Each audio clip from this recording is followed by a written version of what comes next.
So Congress పార్టీలో MP టికెట్ల విషయంలో వర్గపోర్ అనేది రోజు రోజుకి పెరుగుతుందని చెప్పేసి కూడా చెప్పుకోవచ్చు. ఈ సందర్భంగా నార్ కర్నూలు ఎంపీ టికెట్ మల్లు రవి గారికి కేటాయించడంతో సంపత్ కుమార్ ఆగ్రహం వ్యక్తం చేశారు. నా పైన తప్పుడు ఆరోపణలు చేశారని చెప్పేసి కూడా వారు సోనియా గాంధీకి ఒక లేఖ రాయడం అనేది జరిగింది.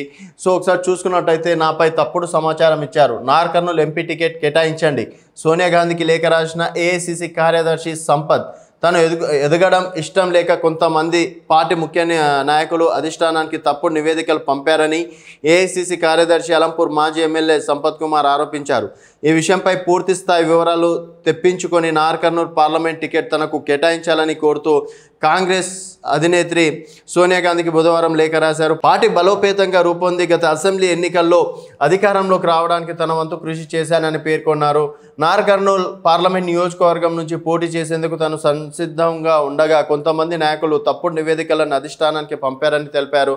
తనపై సొంత పార్టీ నాయకులు చేస్తున్న కుట్రల వల్లే ఈ పరిస్థితులు నెలకొన్నాయని ఆవేదన వ్యక్తం చేశారు. పార్లమెంట్ ఎన్నికల్లో పార్టీ తరపున పోటీ చేసే అవకాశం తనకు కల్పించాలని సోనియా గాంధీ కోరారు.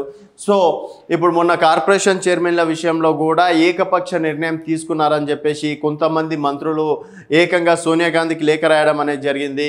ఇప్పుడు ఏఐసిసి కార్యదర్శి అయినటువంటి సంపత్ కుమార్ కూడా తన పైన కొంతమంది పార్టీలో ఉన్న నేతలు కుట్ర వండి తప్పుడు నివేదికలు సమర్పించారు.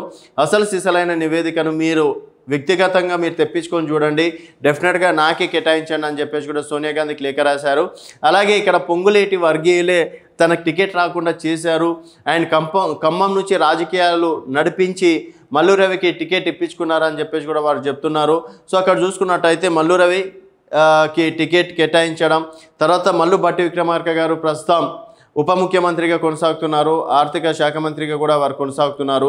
మల్లు నందిని ఖమ్మం ఎంపీ టికెట్ ఆశిస్తున్నారు. సో మరి ఒకటే కుటుంబంలో 3 టికెట్లు ఎట్లా కేటాయిస్తారని చెప్పేసి కూడా వారు చెప్పడం అనేది జరుగుతుంది. సో మరి దీనిపైన ఏఐసిసి నేతలు ఏ విధంగా స్పందిస్తారనేది చూడాలి. నిజంగా మళ్ళీ కాంగ్రెస్ పార్టీలో గ్రూప్ రాజకీయాలు మొదలయ్యాయా అండ్ ఏఐసిసి కార్యదర్శి అయినటువంటి సంపత్ కుమార్కి కావాలనే పార్టీలో కొంతమంది కుట్రలు పన్ని టికెట్ రాకుండా చేస్తున్నారా అన్నది మీ అభిప్రాయాలను కింద కామెంట్ రూపంలో తెలియజేయండి.